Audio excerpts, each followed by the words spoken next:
ફતેપુરામાં કાળો કારોબાર, જૂના અને એક્સપાયર્ડ ખાદ્ય તેલના ડબ્બા પર નવી તારીખો અને વધુ ભાવ છાપીને વેચવાનું મોટું કૌભાંડ. ફતેપુરા તાલુકામાં ગ્રાહકો સાથે ખુલ્લેઆમ છેતરપિંડી અને સ્વાસ્થ્ય સાથે ગંભીર ચેડા કરવાનો કિસ્સો પ્રકાશમાં આવ્યો છે. અગ્રવાલ એજન્સી નામના વેપારી સ્થળેથી ખાદ્ય તેલના ડબ્બા પર પેકિંગની તારીખ, એક્સપાયરી ડેટ અને ભાવ સાથે વ્યાપક છેડછાડ કરી ગ્રાહકોને વધુ કિંમતે માલ વેચાઈ રહ્યો હોવાનો ખુલાસો વિડીયો પુરાવા સાથે થયો છે.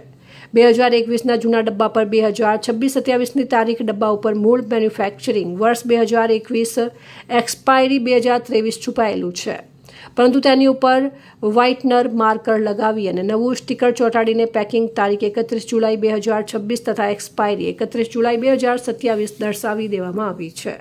ડબ્બા પર છપાયેલી મૂળ ભાવની કિંમત ₹2125 હતી. તેને ભૂસીને અથવા ચેડા કરીને ₹3000 કરી દેવામાં આવ્યા છે. ગ્રાહકો પાસેથી સીધા ₹875 સુધીનો વધારાનો નફો રળવાનો પ્રયાસ કરાયો છે.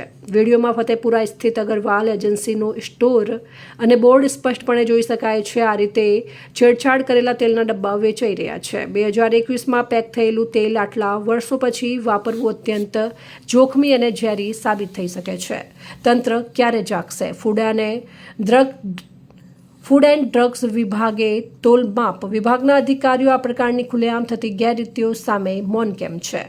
સ્થાનિક લોકો અને ગ્રાહકો માંગ કરી રહ્યા છે કે આવી એજન્સીઓ પર તાત્કાલિક દરોડા પાડી જથ્થો સીઝ કરવામાં આવે અને કાળાબજારીઓ સામે ફોજદારી ગુનો નોંધવામાં આવે. ગ્રાહક દ્વારા ખાવા અયોગ્ય તેલનો જથ્થો દુકાનદાર પાસે નાશ કરાવાયો. ફૂડ અને પુરવઠા વિભાગ સામે ગંભીર સવાલો. તાજેતરમાં અનેક ગ્રાહક દ્વારા વેપારીને રજૂઆત કરવામાં આવી હતી કે તેમની પાસેથી ખરીદવામાં આવેલો તેલનો ડબ્બો ખાવાલાયક નથી. ગ્રાહકે દુકાનદાર સામે વિરોધ દર્શાવીને પોતાની હાજરીમાં જ તેલનો નાશ કરાવ્યો હતો. વેપારીએ પોતાની ભૂલ સ્વીકારી હતી અને સ્થળ પર જ 3 ડબ્બા તેલનો જથ્થાનો નાશ કરવામાં આવ્યો હતો. એક સમયે ગ્રાહકે વેપારીને ખુલ્લી ચેતવણી આપી કે ભવિષ્યમાં કોઈપણ ગ્રાહકને આવો ભેળસેળવાળો કે એક્સપાયરી ડેટ વાળો ડબ્બો વેચવો નહીં. તંત્ર સામે ઊભા થતા ગંભીર સવાલો.